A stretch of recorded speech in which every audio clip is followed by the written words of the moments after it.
Howdy gang, Casey Art here. Thank you so much for joining me today.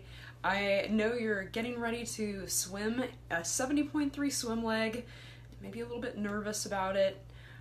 So I want to talk to you a little bit about sighting, but first I just want to kind of set the stage. So chances are your 70.3 is later on in the summer. It's not like this weekend, right? You've got a little time to practice. So I want you to think a little bit about your swim as you perceive it this week. Okay, and then we're going to get into how you can imagine that in the future and some tips and tricks to get you from point A to point B. All right, so hang with me. So I want you to think about your swim right now. What is your technique like? What is your endurance like? How long are you swimming? Could you swim a hard 500? Could you swim a hard 2,000 yards? You somewhere in the middle? I want to think about when you sight. What are you seeing? How much of your head is lifting? How much are your feet dropping? How familiar are you with all the stuff that's different about open water compared with pool swimming? Is that something that you've kind of put off practicing? You're super comfortable, you've been out there a million times, or you know you need to practice, but you're thinking, okay, well, what exactly do I need to practice? So if you're thinking about where you're at right now, maybe your technique is not great, your endurance, not exactly race ready, probably. Maybe your open water skills need a little touch up. So wherever you are right now, if that's making you a little bit nervous and you're not exactly sure that you're ready yet, that's fine. You've got some time. Now I want to project you into the future. I want you to think about yourself standing on the start line. Maybe you've got your wetsuit on, you got your game face on, you've been, getting ready for this moment for months. What are you feeling about your swim at that moment? What do you want to be feeling about your swim at that moment? Well, if it were me, I'd want to be really sure that I could go out there and swim that 1.2 miles, which is about 2,100 yards, at a steady, moderate effort. I could do it all freestyle and I wouldn't need to stop. That I had enough endurance to be able to just carry that pace all the way through and finish it in well under an hour. Nowhere near the cutoff time. Plenty of time to spare. So endurance-wise, that's where I would want to be. I'm sure you're probably excited to be at that stage at some point too. Now, if you think about how often you might sight during that 1.2 miles, maybe you put your head down and go and you never look. Chances are you've been tracked down by a kayak a few times if that's your way of doing it. If you sight the way that I recommend, which is every 3 to 5 arm strokes on one side, then you're going to be sighting between 200 and 400 times over that period of time. When was the last time that you sighted 200 or more times in the span of 30 to 45 minutes? Yeah, that's what I thought. Probably the last time you swam a 70.3, maybe. All right. So you want to be really comfortable when you're standing on the line there. You want to know that you can sight over and over and over again, and it's not going to interfere with your swim. That's still going to be this really great 2,100 yard swim, and sighting should not be an issue for you. You should feel like you should be able to see what you want to see without your legs dragging a lot, without taking a big old mouthful of water or even air into your mouth looking forward. We're going to talk a lot about sighting today, so if this is an issue for you, definitely hang in there. Now, the other thing you're going to want to do is you're going to want to be sure that you can deal with any weird stuff that happens out there in the open water, and generally this means water that you can't see through and contact with other swimmers on top of the navigating stuff. So you want to be familiar with swimming next to other people, which is not something that you normally get when you go to the pool by yourself. So you're going to need some friends to practice with in the pool and the open water, getting a little bit of contact. You dishing some out, you taking some from your friends, getting used to swimming really close to people, which is not something you may ever become comfortable with, but you at least want it to be familiar. But you want to be able to have ways to get a break maybe flip over on your back to dump out your goggles. If somebody kicks you and you need just a reset, or if you start off a little bit too fast and you got out of breath, you want to have a way that you're really comfortable with, that you've practiced over and over again, whether it's flipping on your back, switching to side stroke or breaststroke, where you can get a chance to catch your breath, look at where you're going, and then start again. And then the last thing that happens at the end of a race, at the end of your swim leg, is you're going to have to get up. You're going to go from horizontal to vertical, spiking your heart rate, and then you gotta run to transition. And if you're doing Waco 70.3, which I know a lot of folks around here in the Austin and Waco area are, you're actually gonna jog up a ramp to get to transition. So you not only have to be able to stand up, but you have to run up a ramp right after you've swum. And if you always finish your swims by just kind of hanging out, getting out on the rail, or hanging out in the lake, and then eventually moving off to somewhere else, you haven't maybe practiced that change in body orientation, which is pretty severe. So that might be something you want to throw into your workouts as well. Getting used to swimming pretty hard and then jumping out of the pool, or getting out all the way out of the lake, and even maybe jogging in place for a couple of seconds just to kind of simulate the beginning of that transition run. So those are some things that you hopefully are going to incorporate into your training as you get ready to stand on that start line.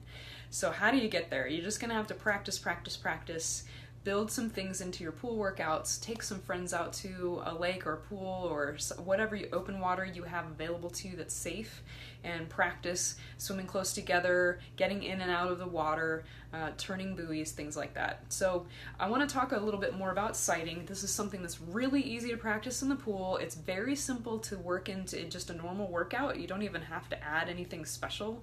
You could just do this in the course of any endurance workout, any warm-up, anything like that, just to make it a little bit more familiar. So if you swim straighter, you're going to get to your destination faster. If you don't like swimming, you want to swim super straight, because that's the way you're going to get out of the water quick. All right, so I want to show you 2 tricks that I use to sight well. And number 1 is just having goggles that are not foggy. Am I right? Having goggles that are not foggy is like the number 1 thing. So this is my secret weapon right here. This is Johnson's baby shampoo that I get in the trial size section of my grocery store.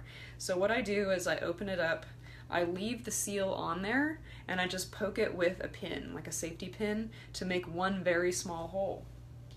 And then when you've got your goggles, what you're gonna do is just put a little dab, just a tiny little bit, not a lot, and then you're just gonna smooth that out so that you've got this really thin layer of soap.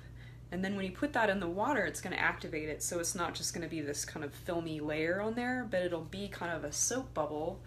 And that, if you don't keep on washing out your goggles a whole bunch of times or touch it too much with your hand, that soap bubble is going to stay there for the length of your swim. Now you're going to have to do that every time you get in the water, but if you stay in the water for an hour and a half, you're not going to have any fogging problems. That soap is going to take care of it. If you use a little bit too much, wipe it out of there, wipe it on your swimsuit. If it gets in your eyes, obviously, no tears, right? That's what they say. So that is the trick I use to keep my goggles clear. That can be so helpful if it's already a foggy day and you have foggy lenses, and maybe you have on dark lenses because you weren't sure if it was going to be cloudy or not. So you say you got cloud and fog and dark, foggy goggles. You can really get just nervous and anxious just because it's hard to see what's going on. So you want to make sure that those lenses are clear. This is a great thing to be practicing every time you go to the pool, so that you just have that little bottle everywhere you have any pair of goggles. If you got 3 pairs of goggles, just get 3 bottles. They're like $1. And just put them with all your goggles. Make sure you always have that, and that you're always in the habit of putting that in there before you get in the pool or the open water. All right, so no foggy goggles. And then let's talk about sighting. So the key to good sighting is to make sure that you are lifting your eyes high enough that you can see what you want to see, but that you're not lifting your head so high that you could take a mouthful of water forward. The only reason you would want to lift your entire head above the surface of the water is if it's very wavy and it's the only way you can see what you're trying to see. All right, so if it's pretty calm water, you really only need to lift enough that your eyes can see. and you can leave the rest of it below the water, because your eyes are going to take the snapshot. So it's just going to be this quick look, and then that's it. If you didn't see what you wanted to see, just do it again on the next arm stroke, and then hopefully you're going to be able to put together what did you see? Did you see the buoy? Where was it? How do you need to correct? If you didn't see the buoy, hopefully you at least saw a preponderance of heads that you think are going in the right direction, but you really don't want to trust that. You really need to see the buoy eventually and make sure that you're staying on target. Now, if you're sighting every 3 to 5 arm strokes on one side, say every 3 right breaths, for example, then you're not going to have a lot of time to go off course. So you're going to tend to swim straight unless you've got a massive alignment problem with your technique, in which case you really should fix that. But if you're sighting frequently, there's no reason why you should be going off course. You're going to be really quick. But if you're sighting in a way that really messes up your body position, then of course you're going to be introducing a lot of drag. So you need to be practicing your sighting so that it just becomes a natural part of your stroke, so that you could throw in a sight at any time and it didn't change your rhythm, it didn't change your body position particularly. So how do you do that? So you may find that you only sight well off of one breathing side, and for me that's the right side. So that's what I'm going to demonstrate for you guys today. We're a little mirror imaged here, so I'm not sure how it'll look for you. But if I've got my right arm forward, as my left arm comes forward, I lift my eyes up just enough to see, and then smoothly turn my head to the side to take a breath. So look and then breathe.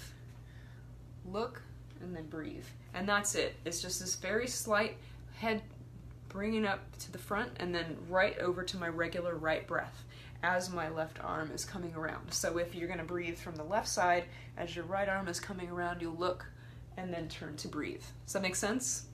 Now, some of you guys are not going to be able to get that to be smooth for you. Some people like to breathe and then look. I find that awkward, but other people, that's the only way they can get it to work for them. So whichever of those rhythms works for you, stick with it and practice it a lot.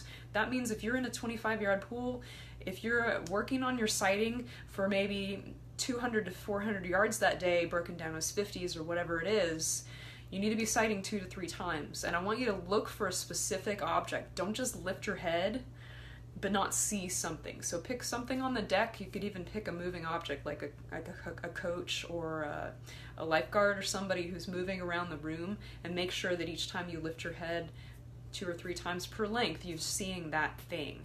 All right. And as you do that, if you want to make sure that your body position is not going to be way out of whack, 1, don't lift your head a lot. 2, you can bend your back just a little bit. You can also just kick a little bit extra, because you want your legs to stay up as much as possible. So watch for that, okay? I'm trying to think of a few other things. I think for sighting, it's just gonna come down to really being aware of your rhythm and trying to just work that right into your rhythm. So be practicing that. Use the goggle trick. If you are not being coached right now and you are getting ready for your first 70.3, or you've done one but you really want to do a better job on it, I've got a closed Facebook group that I'd love to invite you to. We're just trading tips and tricks. There's not going to be coaching going on there necessarily, but there's a lot of logistics and we're talking about all of those things. So I'm going to drop the link for that in the description here in a little bit. I would love for you to come and join our group. And also, if you are really nervous about open water swimming, whether you're doing a 70.3 or not, I've got a whole PDF of tricks and tips for open water swimming, and I would love to send that to you. If you hit that link, just tell me where to send it. I will email that out to you right away. All right, so look for that in the description. Thank you so much for watching. I really appreciate your time, and I look forward to seeing you again. Take care.